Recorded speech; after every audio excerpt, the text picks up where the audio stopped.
আসসালামু আলাইকুম। আশা করি সকলেই ভালো আছেন। প্রিয় চাকরি প্রত্যাশী ভাই ও বোনেরা, জনপ্রশাসন মন্ত্রণালয়ে একটি নিয়োগ সার্কুলার প্রকাশ করা হয়েছে, যেটি কিন্তু সরকারি স্থায়ী নিয়োগ সার্কুলার, যেখানে বাংলাদেশের যেকোনো জেলার যেকোনো প্রার্থী চাইলে এই নিয়োগ সার্কুলারে আবেদন করতে পারবে।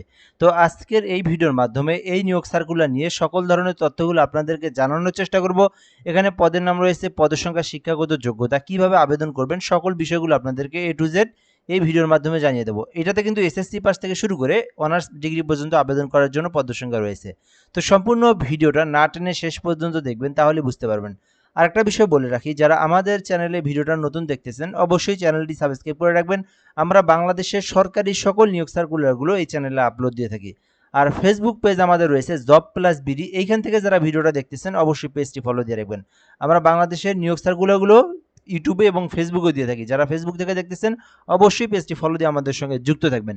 এটি হচ্ছে জনপ্রশাসন মন্ত্রণালয়ের নিয়োগ সার্কুলার, যেখানে কিন্তু বলা হয়েছে রাজস্ব খাতভুক্ত নিয়োগ সার্কুলার এবং বাংলাদেশি নাগরিকদের নিকট হতে আবেদনের জন্য আহ্বান করা যাচ্ছে। অর্থাৎ বাংলাদেশের যে কোনো জেলার যে কোনো প্রার্থী চাইলে এই নিয়োগ সার্কুলারে আবেদন করতে পারবেন। ছেলে মেয়ে উভয় প্রার্থীরা আবেদন করতে পারবেন এবং অনলাইনের মাধ্যমে কিন্তু আবেদন করার জন্য বলা হয়েছে।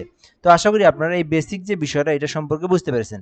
তো এখানে পদের নাম 60 মুদ্রাক্ষরিক কাম কম্পিউটার অপারেটর, 13 গ্রেডে নিয়োগ দেওয়া হবে। 3টি পদ রয়েছে।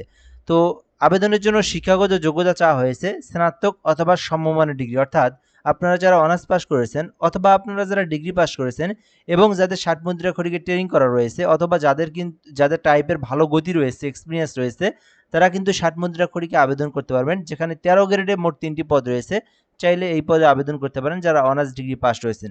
এর পরের পদটা কিন্তু বড় একটি পদ রয়েছে, যেখানে অফিস সহায়ক নিয়োগ দেওয়া হবে। 20তম গ্রেডের 17টি পদ রয়েছে, যেখানে আবেদন করতে কোনো অভিজ্ঞতার প্রয়োজন নাই, শুধুমাত্র যারা এসএসসি পাস করেছেন। বলা হয়েছে কোনো স্বীকৃতি বোর্ড হইতে মাধ্যমিক স্কুল সার্টিফিকেট অর্থাৎ এসএসসি পাস থাকলে আবেদন করতে পারবেন। যারা শুধুমাত্র এসএসসি পাস করে সরকারি চাকরি আবেদন করতে চান, এই যে জনপ্রশাসন মন্ত্রণালয়ে আবেদন করতে চান, আপনারা অফিস সহায়ক আবেদন করবেন। এটাতে এসএসসি পাশে আবেদন করা যাবে, এইচএসসি পাস যারা তারা আবেদন করতে পারবেন। তো এই সার্কুলারে আপনার শিক্ষাগত যোগ্যতা অনুযায়ী আপনি যে পদে ইচ্ছা আবেদন করতে পারবেন। এখন বিষয় হচ্ছে আবেদনের যে বিষয়গুলো, আবেদন করতে বয়স যেটা সেটা কিন্তু 18 থেকে 32 বছর পর্যন্ত সময় রয়েছে। এর মধ্যে আপনাদেরকে আবেদনটা করতে হবে এবং কিভাবে আবেদন করবেন সেই বিষয়টা আপনাদেরকে দেখাই দিচ্ছি। তো এই আবেদনটা কিন্তু বর্তমানে আবেদনটা চলমান রয়েছে। আবেদনটা শুরু হয়েছে, যেটা কিন্তু এই যে মে মাসের 12 তারিখ থেকে শুরু হয়েছে, যেটা কিন্তু আবেদনটা চলমান থাকবে একেবারে জুন মাসের 4 তারিখ পর্যন্ত। অর্থাৎ এই যে সামনে জুন মাস, এই জুন মাসের 4 তারিখ পর্যন্ত আবেদনটা করতে পারবেন এবং বর্তমানে আবেদনটা চলমান রয়েছে। এখন বিষয় হচ্ছে কিভাবে আবেদন করবেন, আবেদনের প্রসেসটা কি। তো যারা নিজেরাই আবেদন করতে পারেন, যাদের নিজেদের ল্যাপটপ, কম্পিউটার, পিসি রয়েছে, নিজেরা যারা আবেদন করতে পারেন, আপনারা এই যে mopa.telidoc.com বিডি এই লিঙ্কে প্রবেশ করে আবেদন করতে হবে। এই লিঙ্কে প্রবেশ করলে কিন্তু আপনারা আবেদনের ফর্ম পেয়ে যাবেন। ওখান থেকে আপনার সকল তথ্য পূরণ করে আবেদনটা করতে হবে। আর আমাদের একটা কিন্তু অনলাইন অ্যাপ্লিকেশন সার্ভিস রয়েছে। আমরা বাংলাদেশের সকল সরকারি নিয়োগ সার্কুলারের আবেদনগুলো করে দিয়ে থাকি। তো আপনারা যারা ঘরে বসে থেকে একদম নির্ভুলভাবে বাংলাদেশের যে কোনো সরকারি চাকরির আবেদন করে নিতে চান, এই নাম্বারটাতে হোয়াটসঅ্যাপে যোগাযোগ করতে পারেন।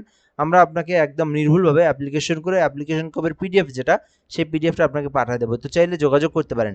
এরপরে বিষয় হচ্ছে যারা নিজেরা আবেদন করবেন, এখান থেকে আপনার সকল তথ্য দিয়ে আবেদন করার পরে আপনাদেরকে সরকারি ফি জমা দিতে হবে। কিভাবে আপনি ফিটা জমা দিবেন এটা বলে দিচ্ছি। তো এখানে বলা হয়েছে কেউ যদি